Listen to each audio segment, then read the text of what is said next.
तुमच्या घरच्याला वाटत असेल की तुम्हाला भाजीच येत नाही, तर मग अशी झणझणीत अशी चवळीच्या शेंगाची भाजी करूनच बघा. त्या हिरव्या शेंगा असताना त्याच मी इथं करणार आहे, बघू शकता.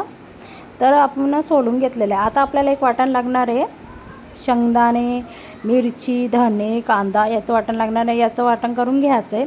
तर कुकरमध्ये तेल घालायचं आहे. तेल छान गरम झाले की आपल्याला ते वाटण टाकून घ्यायचं आहे. वाटण छान परतून घ्यायचं आहे, मगच आपण पुरं वाटण टाकून घ्यायचं. मी तर दीपक मसाला वापरला आहे, तो पण टाकून घ्यायचा आहे. व्यवस्थित मिक्स करायचं आहे आणि ज्या चवळ्या असताना ते टाकून घ्यायचे आहे.